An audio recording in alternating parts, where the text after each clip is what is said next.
Assalamualaikum warahmatullahi wabarakatuh.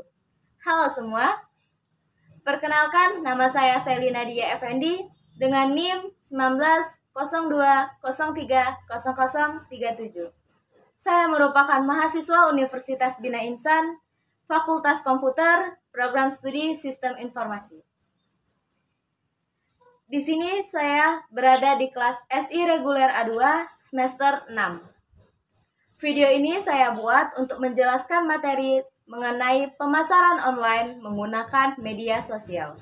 Adapun tujuan saya membuat video ini untuk memenuhi nilai tugas mata kuliah pemasaran elektronik pada pertemuan kelima. Adapun mata kuliah ini diampu oleh dosen kita, Bapak Satria Nansya, Magister Komputer. Untuk materi selanjutnya, maka simak terus video berikut ini. Baik, terima kasih sebelumnya. Di sini saya akan menjelaskan materi pada pertemuan kelima di mata kuliah pemasaran elektronik. Di materi pertama di sini kita akan membahas tentang perilaku etik dan tidak etik.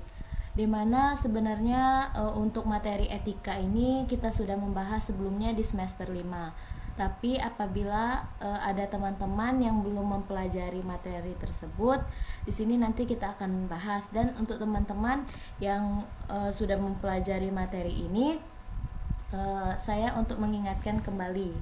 Di sini ada perilaku etis. Perilaku etis merupakan perilaku yang sesuai dengan norma, nilai, dan hukum yang berlaku. Norma tersebut berfungsi sebagai pegangan seseorang dalam bertingkah laku, di mana pengertian ini itu menurut Bertens pada tahun 1994. Berarti di sini adalah perilaku etis itu perilaku kita yang sesuai dengan norma, nilai, dan hukum yang berlaku. Berarti perilaku etis ini adalah perilaku yang baik, yang sesuai dengan norma, yang sesuai dengan nilai. Contohnya perilaku etis ini adalah mempersilahkan tempat duduk pada orang tua yang tidak mendapatkan tempat duduk pada saat bis penuh. Atau kalau dalam materi kita ini dalam bisnis atau mata kuliah pemasaran elektronik adalah kita menggunakan media sosial untuk melakukan promosi, kemudian melakukan penjualan produk kita. Nah, jadi di sini adalah kita menggunakan media sosial kita ini untuk hal-hal yang positif. Contohnya untuk melakukan marketing atau promosi, kemudian untuk melakukan penjualan produk kita seperti penggunaan e-commerce. Sedangkan untuk perilaku tidak etis itu adalah kebalikan dari perilaku etis, yang mana perilaku etis merupakan perilaku yang tidak sesuai dengan norma, nilai, dan hukum yang berlaku. Contohnya dalam pemasaran elektronik adalah kita melakukan kegiatan kejahatan di media sosial, kita menghacker akun seseorang, kemudian kita ambil resep dari toko tersebut apabila toko tersebut menjual makanan. Nah, di sini contohnya saya jelaskan lagi. Misal kita seorang hacker, kita menghacker akun e-commerce atau akun penjualan seseorang. Di akun itu sudah kita hacker, kita jelekkan nama akun tersebut, kemudian kita curi lagi resep dari toko tersebut.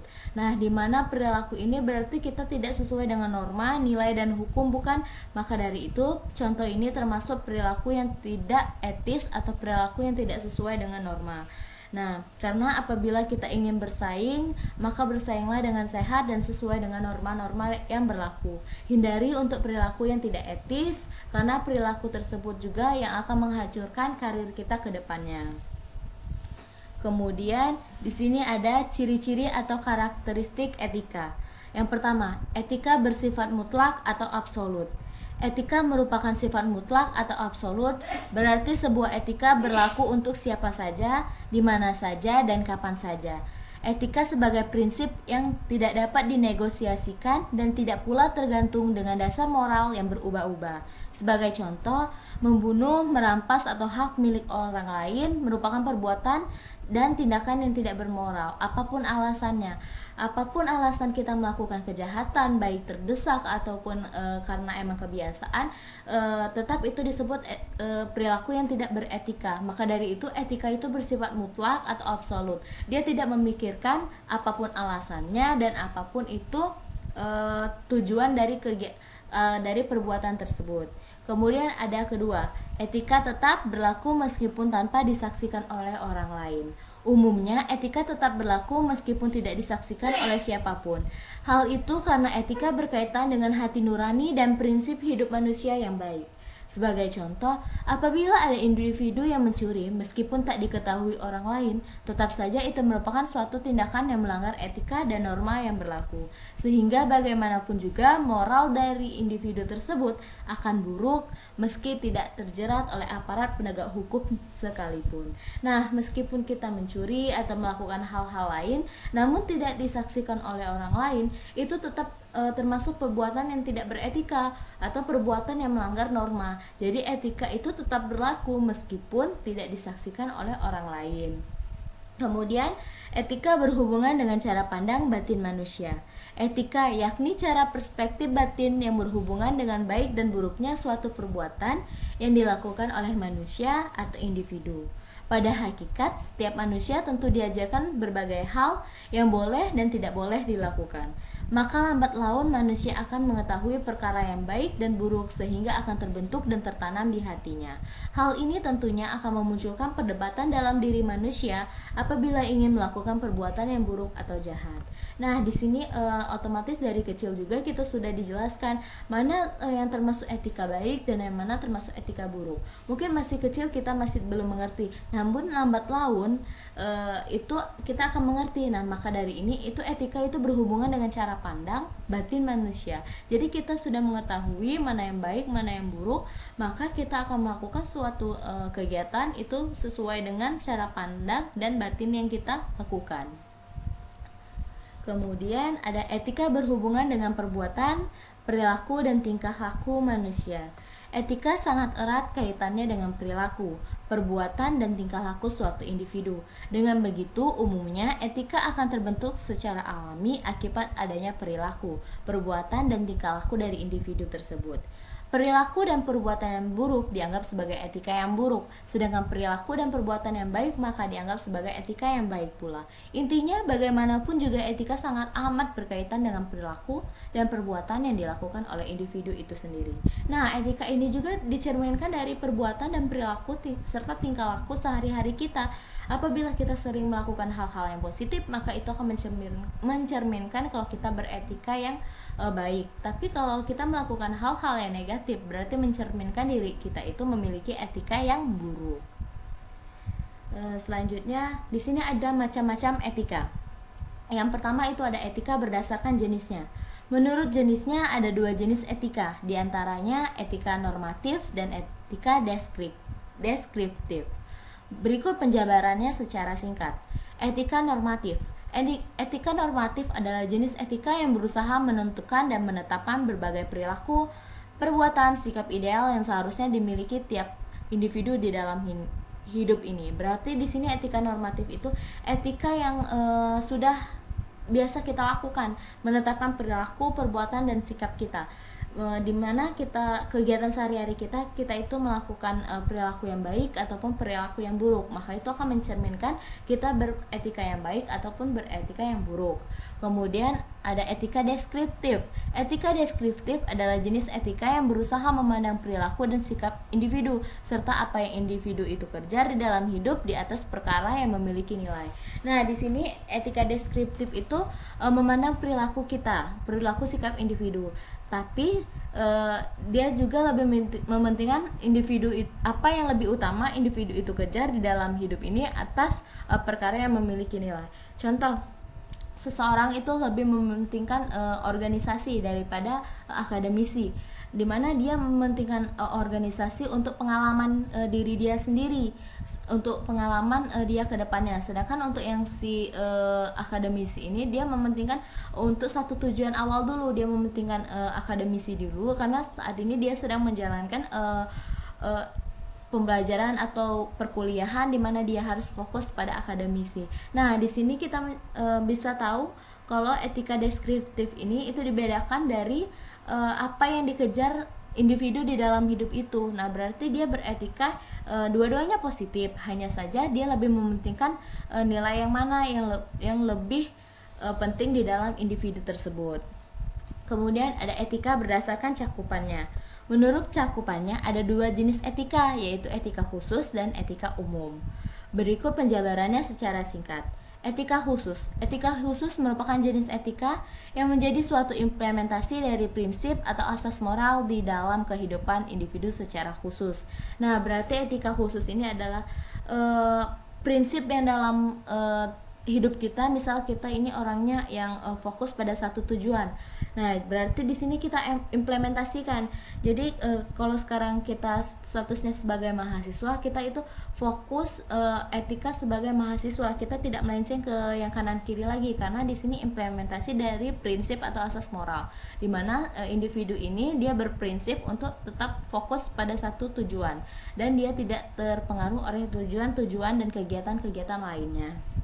Kemudian etika umum. Etika umum merupakan jenis etika yang berkaitan dengan situasi dan kondisi dasar mengenai perilaku dan tindakan individu secara etis. Nah, etika umum ini dia lebih mementingkan kondisi dan situasi sekitar. Dia akan melakukan sesuatu perbuatan, dia melihat dulu situasi yang terjadi pada saat ini, apakah memungkinkan jika dia melakukan suatu hal, atau mungkin jangan dulu dia melakukan sesuatu kegiatan ini karena takutnya nanti efek atau dampaknya besar kepada kehidupan dia ataupun situasi sekitar.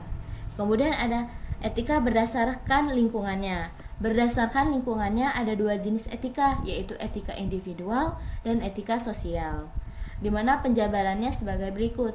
Etika individual merupakan etika yang memiliki kaitannya dengan sikap dan kewajiban dari individu atas dirinya sendiri.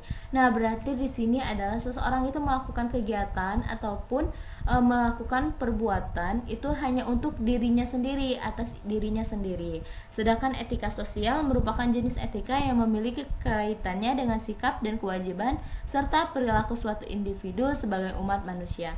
Nah, berarti di sini dia melakukan sesuatu kegiatan hal dia untuk kepentingan bersama. Dia juga memikirkan sebagai umat manusia dan memikirkan untuk dampak-dampak di sekitarnya, apakah itu berpengaruh untuk di sekitarnya ataupun tidak. Sedangkan yang individual tadi dia hanya berfokus pada dirinya sendiri.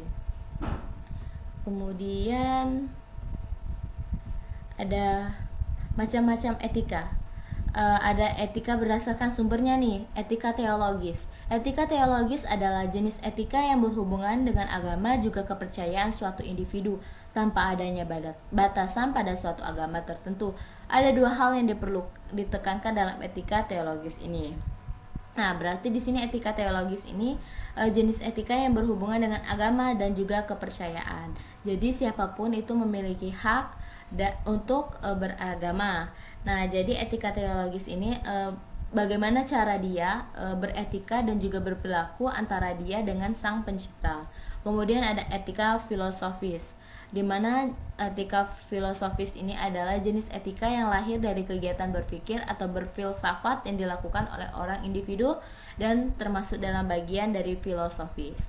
Nah, berarti di sini etika filosofis ini ada etika yang lahir dari kegiatan berpikir. Jadi sebelum dia melakukan perilaku ini, dia itu melakukan pembelajaran dulu, dia berpikir, lalu dia berfilsafat, baru kemudian dia mengeluarkan etika yang telah dia pelajari selama ini. Kemudian ada fungsi etika. Satu, sebagai tempat untuk mendapatkan pandangan atau perspektif kritis yang berhadapan langsung dengan berbagai suatu moral yang membingungkan. Ya, etika ini berarti untuk mendapatkan pandangan atau perspektif kritis, di mana kita sebagai individual itu diajarkan untuk bersifat atau perspektif kritis.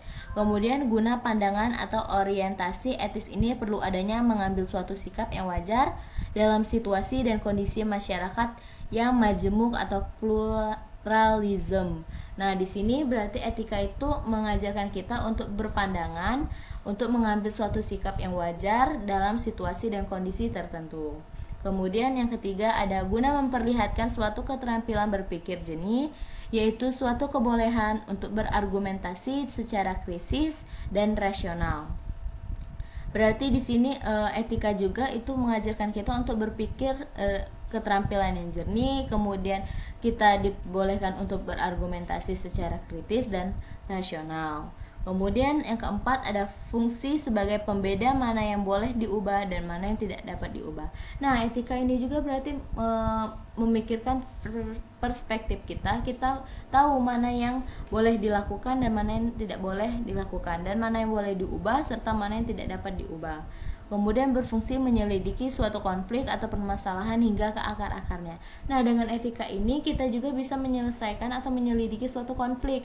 Kita misalnya bisa baik kepada orang, nah dengan itu baik kepada orang itu kita bisa menyelidiki suatu konflik, bahkan permasalahan itu hingga ke akar-akarnya.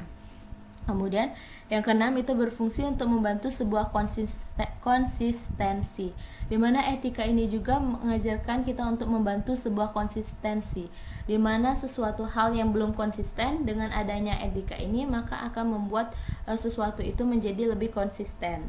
Kemudian berfungsi untuk menyelesaikan konflik, baik konflik moralitas maupun konflik sosial lainnya dengan bentuk gagasan yang tersistematis juga kritis.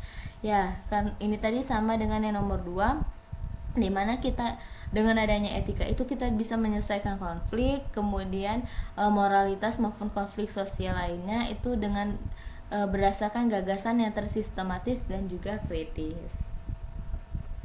Kemudian ada manfaat etika. Etika bermanfaat sebagai penghubung antar nilai. Etika bermanfaat sebagai media pembeda antara yang baik dan buruk. Etika bermanfaat untuk menjadi individu memiliki sikap kritis.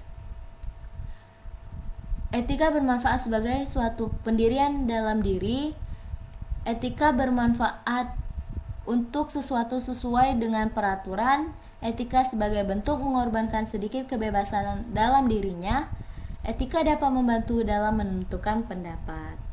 Nah, dengan ini berarti ada banyak nih manfaat-manfaat etika, di mana manfaat ini juga bisa untuk diri individual kita sendiri ataupun untuk kepentingan bersama.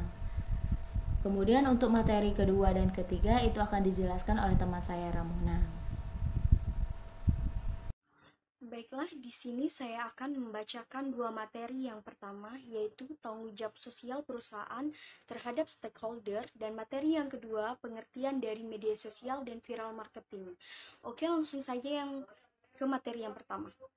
Tanggung jawab sosial perusahaan terhadap stakeholder. Sebuah perusahaan perlu untuk melakukan tanggung jawab sosial terhadap konsumen, karyawan, pemegang saham, dan lingkungan, terutama lingkungan sekitarnya.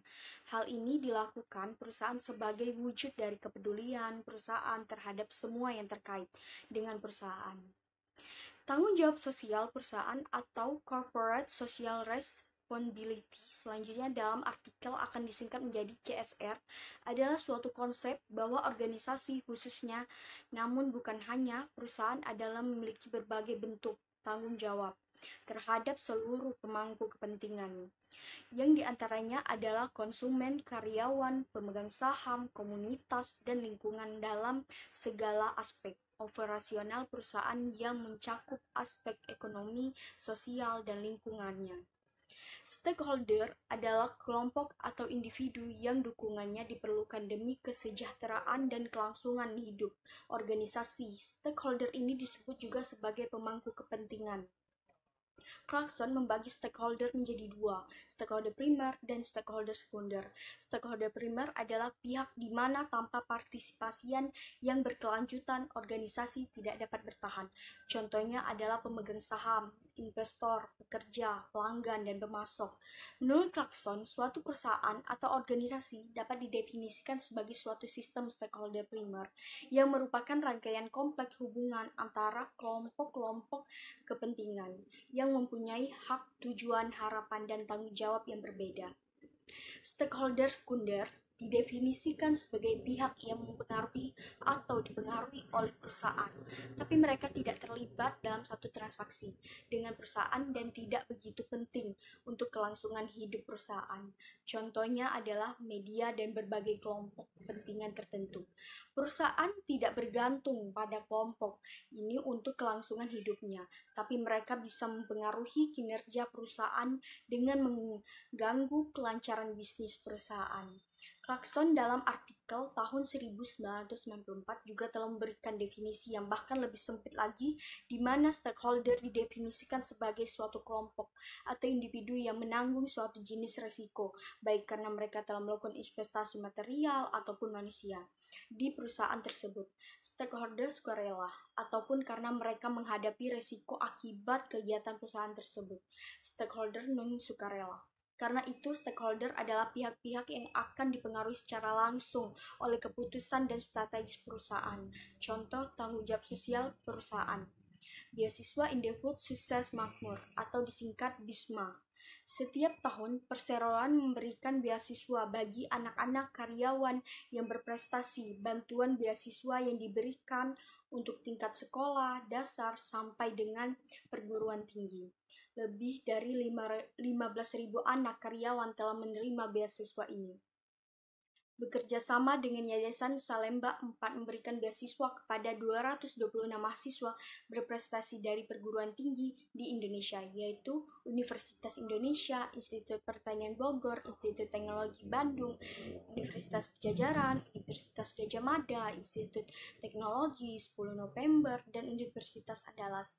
Para mahasiswa berprestasi dari keluarga kurang beruntung tersebut memperoleh bantuan beasiswa untuk kebutuhan kuliah, biaya baku, internet, pemondokan. Selain itu, kunjungan riset bagi mahasiswa berprestasi yang akan skripsi dan tugas akhir.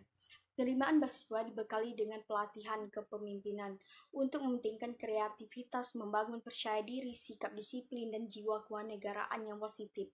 Penerima BISMA memperoleh kesempatan pengembangan karir melalui pelatihan soft skill dalam bentuk orientasi, kerja, dan program magang. Di sini, perseroan juga ingin mendorong penerima beasiswa yang merupakan putra-putri dari karyawan Indofood Sukses Makmur dan beasiswa berprestasi dari keluarga yang kurang beruntung, agar sepenuhnya dapat menggali potensi diri. Jadi itu yang bisa saya sampaikan mengenai tanggung jawab sosial perusahaan terhadap stakeholder. Kita lanjut ke materi yang kedua, yaitu pengertian dari media sosial dan viral marketing. Di zaman sekarang, tidak dapat ditampilkan lagi bahwa kehidupan manusia saat ini sangat berhubungan dengan media sosial.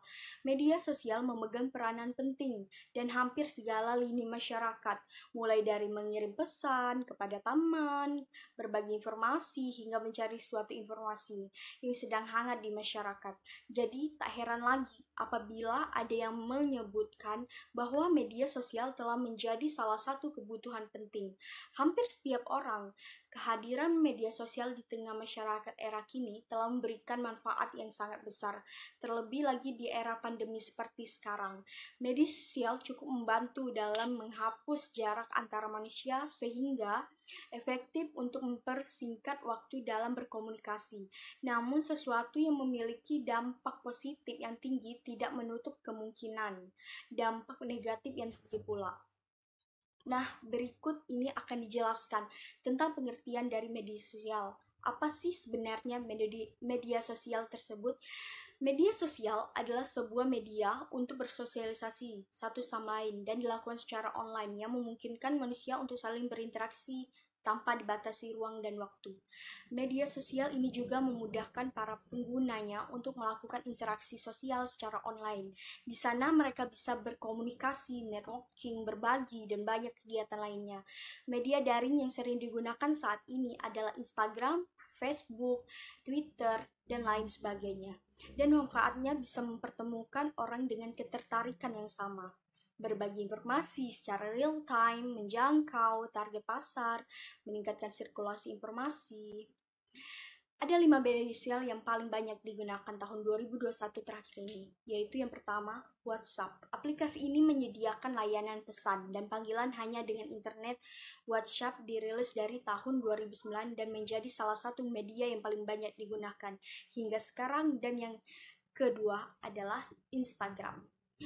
Instagram adalah media sosial dengan pengguna terbanyak selanjutnya di App Store. Instagram menempati peringkat 3 gratis teratas dengan rating 4,8 dari 5. Instagram merupakan sosial media yang memberikan layanan berbagi foto atau video secara daring.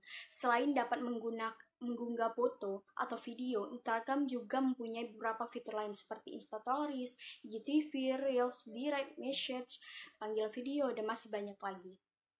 Selain itu, Instagram juga digunakan sebagai tempat orang berjualan online. Dan yang ketiga, ada YouTube. Sosial media dengan pengguna terbanyak selanjutnya adalah YouTube. Tercatat di App Store, YouTube menempati peringkat aplikasi gratis teratas dan peringkat 2 aplikasi foto dan video di tahun 2021. YouTube kian populer di Indonesia dengan berbagai konten kreatornya. Dilansir Wikipedia, YouTube adalah situs web berbagi video yang dibuat oleh 3 mantan karyawan PayPal. Pada Februari 2005, situs web ini memungkinkan pengguna mengunggah, menonton, dan berbagi video. Dan yang keempat adalah TikTok, merupakan salah satu media sosial yang banyak digunakan di Indonesia. TikTok menempati posisi kelima, aplikasi gratis teratas, dan menempati posisi 1 aplikasi hiburan di App Store. Media sosial ini merupakan platform yang bisa memungkinkan para pengguna membuat dan membagikan video musik kreatif. TikTok terbilang media sosial yang sangat cepat populer. Pasalnya, media sosial ini dirilis pada tahun 2016 lalu. Yang terakhir ada Facebook. Facebook masih menjadi salah satu media sosial yang penggunanya terbanyak juga. Didirikan tahun 2004 oleh Mark Zuckerberg, Facebook terus berkembang dan bertahan hingga sekarang. Baru-baru ini, Facebook telah mengganti nama perusahaannya menjadi Meta. Meta sendiri merupakan perusahaan yang menaungi berbagai media sosial, yaitu WhatsApp, Instagram, termasuk Facebook sendiri. Tercatat di App Store, media sosial yang memungkinkan penggunanya bisa melakukan berbagai aktivitas yang secara daring ini menempati peringkat 9 aplikasi gratis teratas dan peringkat 2 aplikasi jejaring sosial. Nah, itu tadi pengertian singkat dari media sosial. Sedangkan viral marketing adalah merupakan strategi yang sebenarnya sudah lama ada, namun semakin gencar setelah teknologi berkembang pesat, terutama hadirnya media sosial yang kerap dijadikan perantara utama dalam memviralkan sebuah konten. Keuntungannya pun bermacam-macam, dari meningkatkan brand awareness hingga sell. Malahan strategi ini bisa dikatakan lebih efektif untuk mensukseskan promosi dibanding strategi lainnya. Jadi sebenarnya, apa itu viral marketing? Sesuai namanya, viral marketing adalah strategi promosi untuk membuat iklan yang viral, tersebar lebih cepat dalam waktu singkat, layaknya virus yang membuat sedikit berbeda dari strategi yang lain. Ialah viral marketing yang mengandalkan audiens untuk menjadi promotornya. Mereka lah yang secara rela menyebarkan ke orang lain. Biasanya ini juga dikaitkan dengan istilah word of mouth atau WOM, atau dari mulut ke mulut. Hasilnya pun lebih efektif untuk memberikan jenjang brand awareness, bahkan bisa berujung ke hal yang lebih menguntungkan lagi, yaitu sales. Selain itu, strategi viral marketing juga tak hanya berlaku untuk bisnis yang besar saja.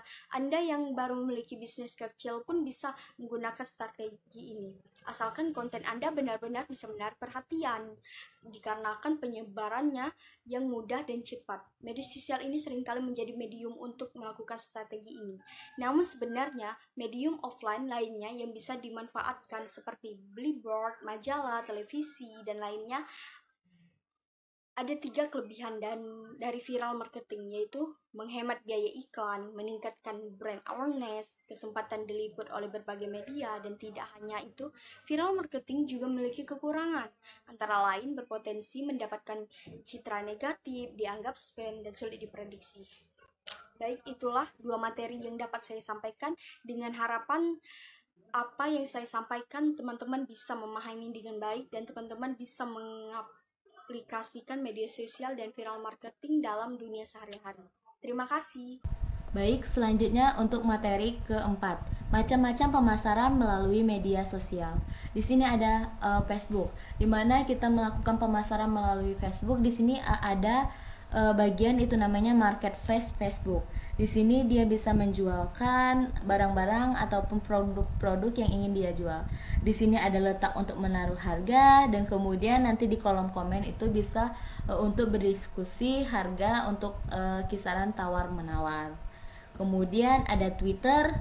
Twitter dia lebih ke umum karena untuk apa yang kita tweet bisa untuk hasil jualan ataupun penjualan produk maupun penjualan jasa yang kita tawarkan. Tidak seperti Facebook tadi yang ada bagiannya. Di sini di Twitter itu dia lebih umum, dia taruhnya itu di tweet yang ada di Twitter atau di akun seseorang. Dia tidak memiliki tempat khusus untuk melakukan penjualan. Kemudian ada TikTok Shop. Nah, di sini TikTok Shop ini lagi booming-boomingnya dan lagi heboh-hebohnya nih. Dimana di TikTok Shop ini dia ada melakukan penjualan, juga promosi dalam bentuk video. Nah, di sini dia bisa melakukan ada harga, kemudian bisa masukkan keranjang, dan di sini ada payment atau penjualan atau pembayaran melalui bank ataupun COD ataupun dan yang lain sebagainya. Kemudian di sini ada Instagram Store. Nah, di Instagram ternyata bukan hanya untuk mengupdate foto-foto dan video saja. Ternyata sekarang Instagram Store juga itu bisa melakukan penjualan. Dimana biasanya Instagram ini lebih digunakan oleh perusahaan-perusahaan besar ataupun public figure yang melakukan marketing atau promosi.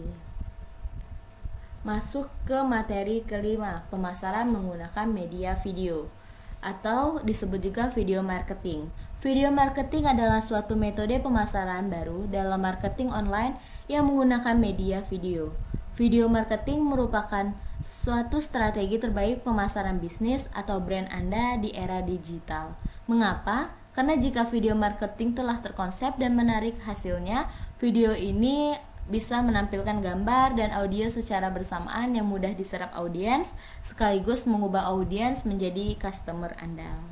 Nah, di sini berarti banyak nih melakukan video marketing itu bisa kita melakukan promosi tapi menggunakan video, contoh dari iklan ataupun public figure yang mempromosikan dengan kegiatan sehari-hari dia ataupun dengan live yang sering dilakukan di TikTok Shop. Nah, di sini jenis-jenis video marketing. Yang pertama itu ada video demo. Jenis video marketing satu ini menunjukkan bagaimana produk atau jasa Anda bekerja. Selain itu, Anda juga bisa tekankan pada nilai lebih dari brand Anda dibanding kompetitor bisnis Anda. Misalkan pada contoh video yang ada di YouTube itu, dimana video demo ini adalah dia menjelaskan bagaimana produk tersebut bekerja. Contohnya misal dia membuat video tentang penjualan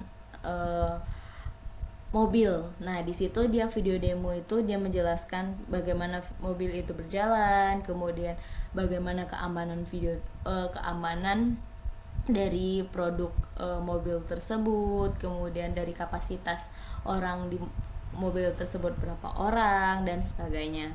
Kemudian video event. Video marketing yang satu ini bisa berisi rekaman ketika perusahaan Anda sedang mengadakan seminar, diskusi produk, aksi sosial, atau berbagai jenis acara lainnya. Nah, video event ini misalnya kita lagi promosi di suatu mall atau di mana begitu. Nah, kita videoin seminar itu kalau kita sedang melakukan marketing di perusahaan tersebut. Nah, sehingga itu bisa menaikkan atau menambahkan nilai tambah untuk produk atau jasa yang kita jual.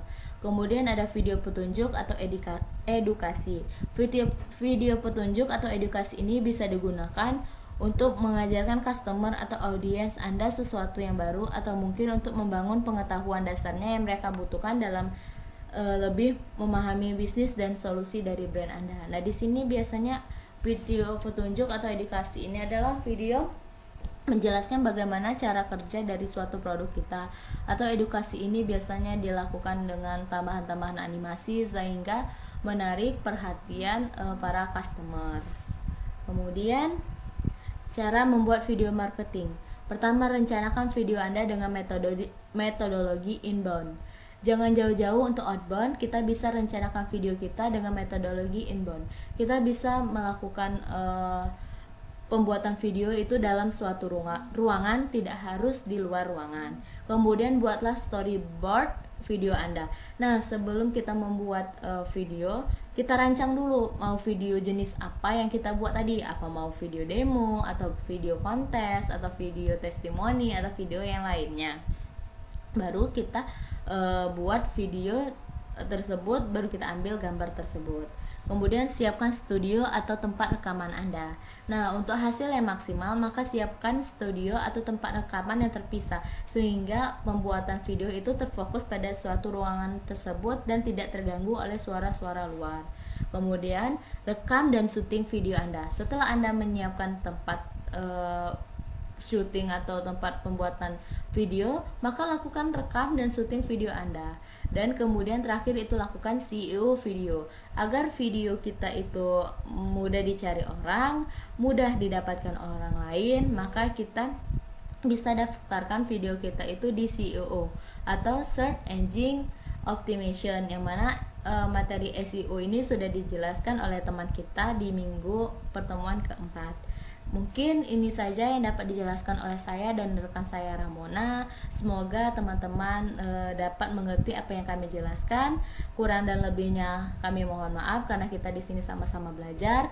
Wabillahi taufiq wal hidayah. Wassalamualaikum warahmatullahi wabarakatuh.